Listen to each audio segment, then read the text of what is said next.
matud pa mga higala sa akong mga tinubdan, ilang puston og kaso ni si Governor-elect Pam Baricuatro. Ang trabaho, belated happy birthday, Mayor Nestor Archival. Nindot na siya kay si Nestor sa syudad, unya si Pam Baricuatro sa probinsya. So there will be harmony and they have pledged to each other nga kuan sila mga higala, tambayayong silang duha. Si puro ni presumptive kay wa pa man makalingkod si Gwen Pam Baricuatro o si Nestor Archibald diri sa syudad. Ang problema kay diri sa probinsya mo lagi na daghan pa kunong kaso ipasaka sila aron di gid na makalingkod og maayo si Pam Baricuatro. Now, siya ro naman sad. Unsa man gyud imong tuyo, madam, kanang mo alagad ka or ang imong mag-tripping ni kana ka sa gahom? Igo tripping lagi na imo. Nganong lisod-lisod naman ng klarom kay nang gipili gyud sa katawan. Na ikolom kani si kuan pilim degdayeg ni Gwen ni si Jimenez, Attorney Jimenez ang kolom. Reviewhan ang iyang mga kolom, di ba? Iyang gibutang si Gwen sa gikurunahan kanunay niya. Karon miingon na siya, where did Gwen go wrong? Iyang gihisgutaw og nganong napildi si Gwen. So niya, iyang gi-breakdown sa iyang pananaw nganong napildi. Of course, pildi gyud. Di kita maglalis ana. Ang wa mo tuo nga napildi si Gwen ra og si Byron. Kana mga abogado ni Gwen kibaw ko nang napildi kita eh. So give it to the choice of the people. So she can give her best. Inyo mang sabutahion daan. If you really want to serve the people, then support the one who is elected by the people. Because that's what the people want. Hantod karon mga higala, wa pagyapon ang transition team ni Baricuatro og ni Garcia magkasinabot. Wa pa sila mag-meeting gani. Wa pa mag-meeting. Gigato siguro nga di man gyud ko mughawa din ani lingkuran na. Ako man gyapoy gobernador gyud. May mo maguna. Primero katong pre-proclamation protest, they tried to do it. Pero naka-take off naman si Pam, di one ato lain na pong pamaagi. Ug ako'y Pam Baricuatro, ako sa ning hilngon tanang records, ako sa ning ikiha. Kana ug ikaw mo kiha, ang gamito nimo nga abogado sa gobyerno. Aron siya mo'y magkapuliki og panalipod. Ngilad na noon but what can you do? Huwag mo na ilang pamagi nga iparalyze nila ang bagong napili. Kaya ron, mubalik sila sa 2028. Naanad naman na sila kay kaning eleksyon sa presidential mga higala. Katong miagi, gingan lang nag-midterm election. Wala labot ang presidente. Kaya murag na-addict mataaning eleksyon tungod aning 1987 Constitution na to. Every 3 years mag-eleksyon ta. Kada ko gasto ana. Una ang mga politiko inikahuman sa eleksyon magasugod sa pangampanya para sa sunod nga eleksyon mo na magsige og babag dere kiha usa pa nang mamaagi aron balian sa pako ang nakadaog. Wa ginungdan. Kana bang dili na bitaw ang focus ang pag-serve sa gobyerno kung how to win the election because we always have an election every 3 years. Di gid mao. It's time nga manawagan kita usmon din ang atong batakang balaod oy. Di gid mao oy. Di pa sa grassroots level, di pa maalim ang samad sa mga gaaway panahon sa kampanya. Munganga na sad. Nya butangag asin, perting hapdusa. Kuha man ni sila, apas man ni ron sila sa 2028 magkaigala. Murang they're spending left and right. Kining gobyerno ni Bongbong Marcos, the worst gini nga akong abtan. Kato si Pinoy abin ako the worst na to. This is worse than Pinoy's administration. Ang pait ani kay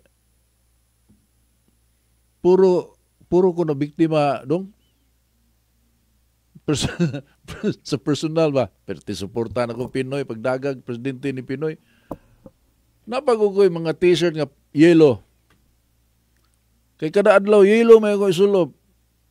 So, kinang lang nagi kay yellow nga, masulo, mga balik-baliko ni mo nga, tagsara man sa kadlaw, may isulob mo ng t-shirt, imo naman ay butan sa labada, ini kahuman mong sulob. Kada adlaw, yellow. Ang frame sa akong kanang eyeglass, yellow. Gapasukod gyud ato dong og kanang musibo ba ng mga fake bitaw nga yellow. Ribbon. Na may dagang ligya nga ribbon. Fake. Unya gisukdan to siya og degrado nga kuan kay kani akong eyeglass man ni mga igala kay colored eyeglass ni double unsa ni tawag ni double vista. Ang frame, yellow. Rilo. Yellow sa dongoy. Barato ka na bitaw mga murag diver sa dagway bitaw nga fake sad nga mukalit lang kaguba. Pero moabot man ko sa kabuan. Ay, labay tan na lang ni kagubaan ni. Muhatag mo saktong oras. So, yellow ako rilo. Gawnon na ako nga, nindot na yun ng Pilipinas. Hope springs eternal. Kani nindot yun kay ang akong gisuportahan ulitaw. So why asawa nga gastador? Kasagaran ko na ng asawa mo na gastador. Hungong hari ba nga madaot ang utok sa bana. Sama ni Marcos ang hungong hari ato si Mildaman. So, may ni si Pinoy kay ulitaw. Ang bisyo sports car o pusil-pusil. Magduwa computer. Okay ni. Di na mga ukaw. Anak ko nagdato. Perti masad ay abnormal na ay. So, mana na. Disgrasya na ko ito. Karoon pong eleksyon sa BBM Sara. Diri na sa ko sa BBM Sara. Kanto mga mga barkada na ko nga dito sa Picas Campo. Na break man to panahon Duterte, nagkuyog may panahon Duterte, no? Unya transition to BBM Sara, dire mi sa BBM Sara. So united na mi. Og naay color coding, parami color. Pero di naman uso ang color coding ito. O naay pink og kantong green ila sa katong ila ka BBM Sara. Musulob sa silang puwa so kay klaro bitaw. But BBM Sara. Paglingkod, unity na disunited man dayon. Unya, nanggawas naman ang mga way labots kampanya bitaw. Unya mo na ihawd. Sino ka ang first lady mo nga bad shot sa akin yan? Who the hell bad shot na nimo? Huwag mo ka mapili kay og ikaw mo lang sa di mo kakadaog. Kana si Bongbong di na kadaog wa pa si Sara bisag unsaon na nimo spelling. Pero mibutar ta ako nabudol. Piting wagi ayo niya. Napay tulo ka tuig ni Milin Maria Joseph. Naikoler tong paminaw. Hello. Hello, may buntag Sir Alex. Oh, naibon buntag kanimo. Ni apoy lain nga pangilan ni Marcos Saman. nga ang makig-reconcile siya. Pero makig-reconcile siya why kondisyon. Sa may pagtuon niya sa mga taon nga kuan nga sera may abaw. Sa may pagtuon niya gikinahanglan gyud siya sa mga tao. Gay nga makig-reconcile man siya kay daghan kuno siya sa unya. Why kondisyon? O ako ay pangutanon Sir Alex, ang kondisyon bitayo na siya, moro to sila ay salamat.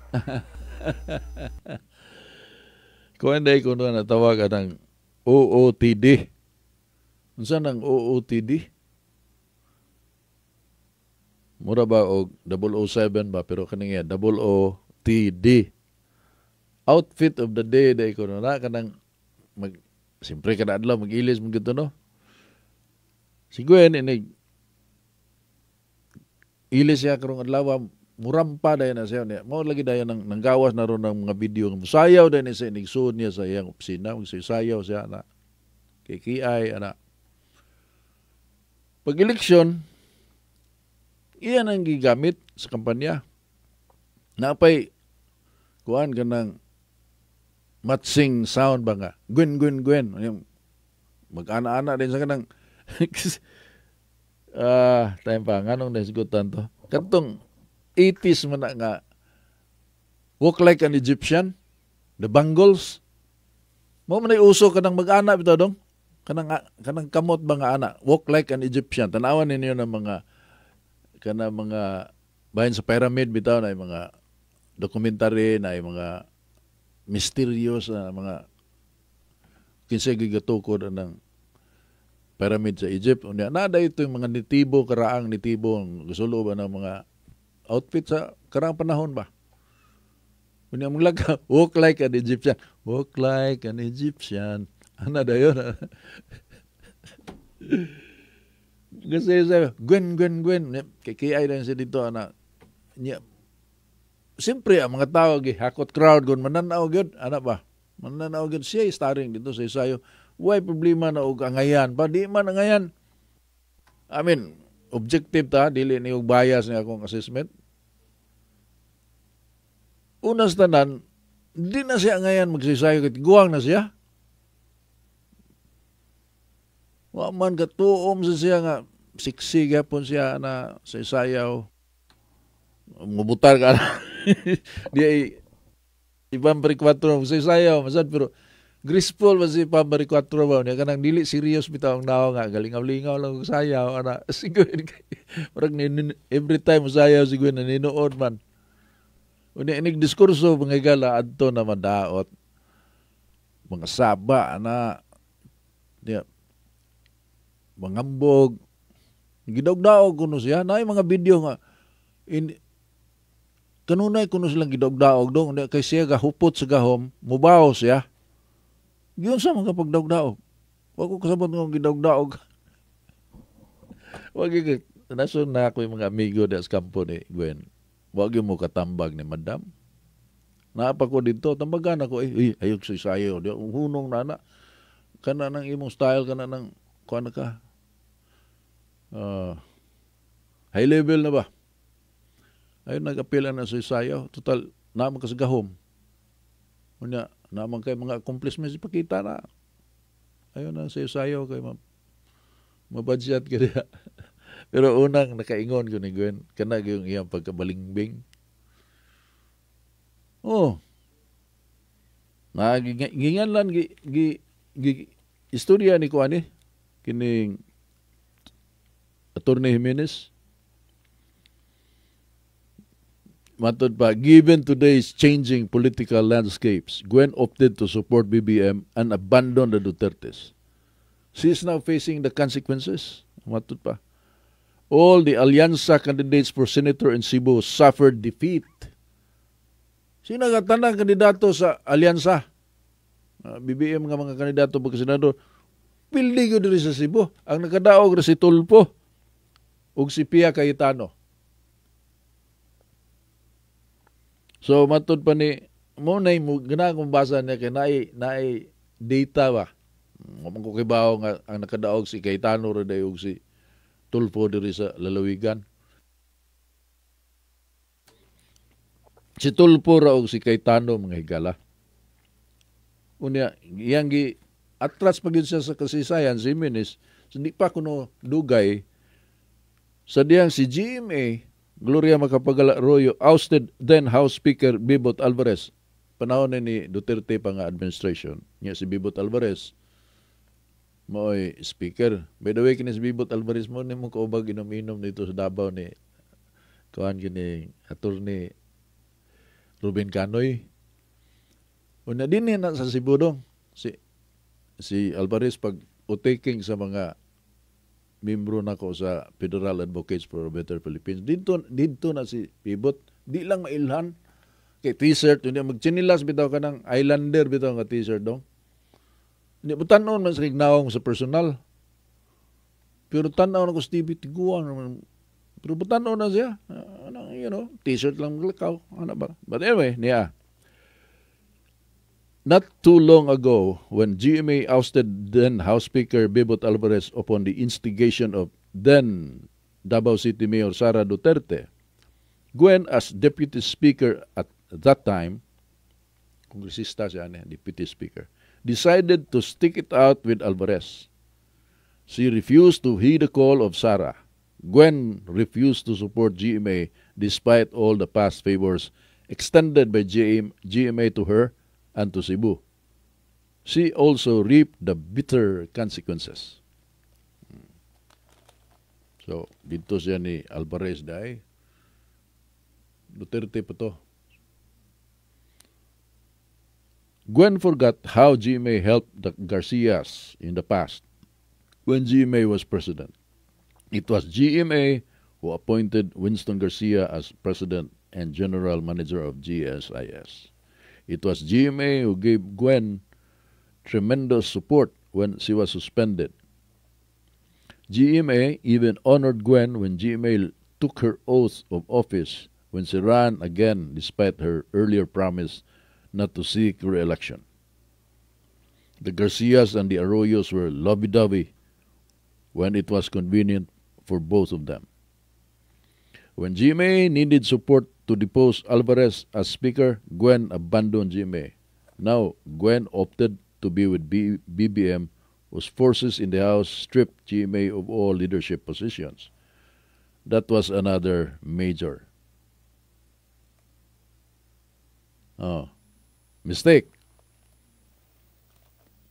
So anyway, mao ni siya mga higala. Tanawa.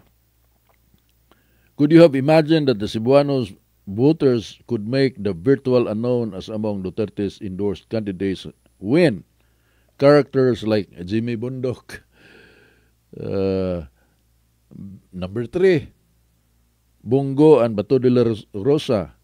Philip Salvador was number 7 in Cebu overall, while Tito Soto with roots in Cebu did not even make the Magic 12 sa Cebu. The total quote-unquote massacre of the Alianza candidates in Cebu was a slap to Gwen, who promised BBM in that grand Dumanog rally to make all the 10 win here, minus Aimee and Camille Villar, no? Could you ever think that such unheard of names like Raul Lambino could land as number 8 in Cebu, while Ping Lacson, a former outstanding senator, could not even make the Magic 12? One J.B. Hinlo was number 9 in Cebu, while Pacman, whose father is from Minamungahan, did not even land in the top 12. The victory in Cebu of the likes of Go, De La Rosa, Bondok, Rodante Marcoleta, Salvador, Philip Salvador, Lambino, and J.B. Hinlo was unbelievable. Such a feat was once for the books if you consider the more qualified bets from BBM's Alianza. Anyway, you know the point. Napildi. Sumauto nga dito sa Dumanog, marunong mga mga politiko niya, kanang ilang mga bata-bata do, kasagara na, kanang itangkil-tangkil nila sa kampanya, puro na mga data-driven na sila. Unya, maya sila mo, uspiya ba sa lugar. Mo man yung mga advance party, tungaon man na, kuyog ni mo, nigsakay sa plano, to na gauna, ga-scout na daan sa lugar. Muna ang pamaagi sa national campaign. Naka-experience siya magkuha na. So, kanang imong ipauna dito, mga sharp na uguto, kanang kaybaw na maniid, no? So, nganong wa man manambong sila pag grand rally dito sa Dumanog, nakasabot na sila, hungungari na dayon. Ingon na dayon to nga, itaad to dito, boss, hindi tayo punta doon kasi mayayari tayo doon. Yayariin tayo doon. Kiss of death ba? Kiss of death. So, mo na mga igala ang resultado. Kani, lesson learned ni siya. Now, if you want to do a comeback, which is probably what she's planning to do, nga mudagan na siya sa 2028 kay. Lisod kayo og di ka mudagan sa 2028 na anad kag dawat og kwarta dong.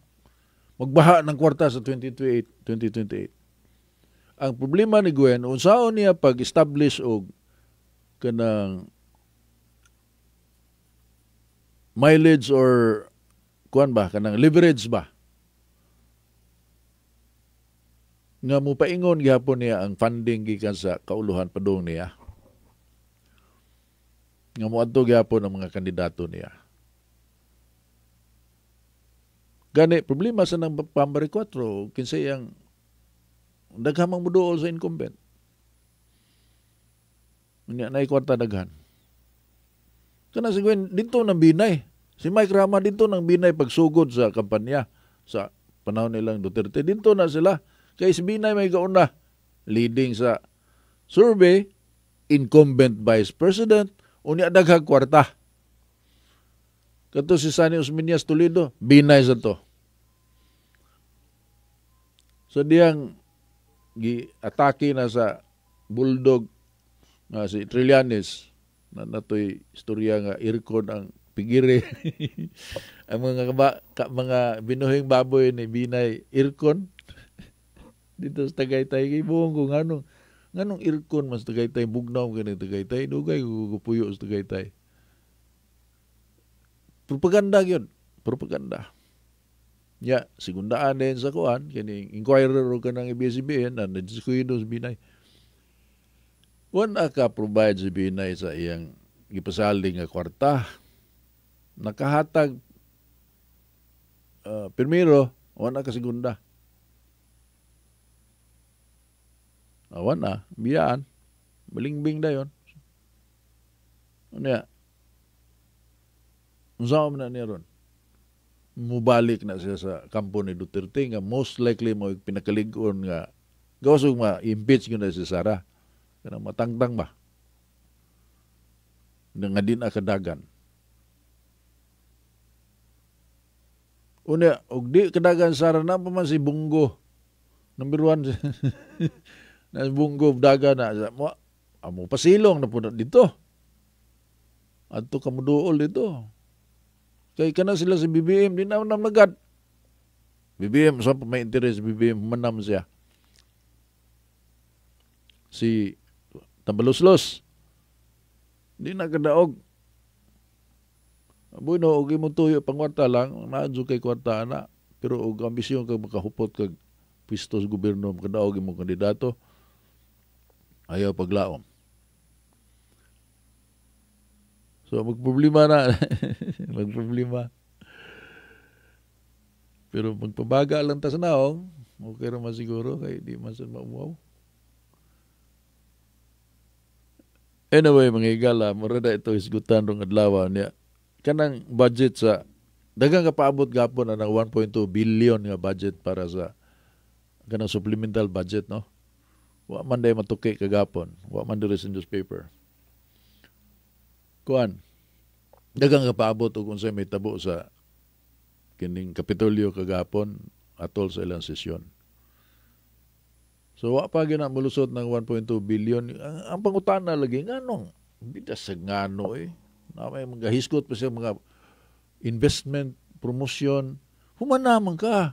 Good as itugyan na sa imong sa nakadaog. Ayaw nagsamok-samok diya.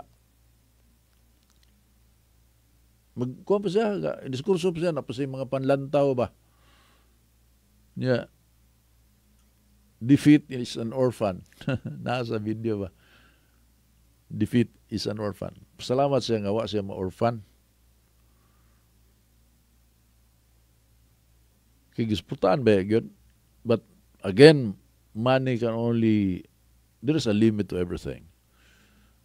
Kanang nakuha niya nga 700 kapin mil, kuha gina, ug tawag ana party whip ba kanang latiguhon kag di ka mo linya di ka mo tuman sa linya. Tungod na sa effort sa mga mayor ug mga kongresista mi suporta niya, nakakuha sila og city. Ug wa pa tong suporta sa mga kuan nga namalit og boto. Di na mao lang ang nahiaguma ni Gwen. Kaysa social media lagi, ang iyang score sa social media butangan mag percentage na mag-fluctuate sa mag-hovering between 85 to 97. So, 85 to 97 sa mga comments sa social media against Gwen in favor of Barrio 4. Ug mo to'y natuman doon, dili lang 700 pero mao na. So, last na kong post, namingo ko nga, tanaw to, asa ko to ang gahom sa kwarta.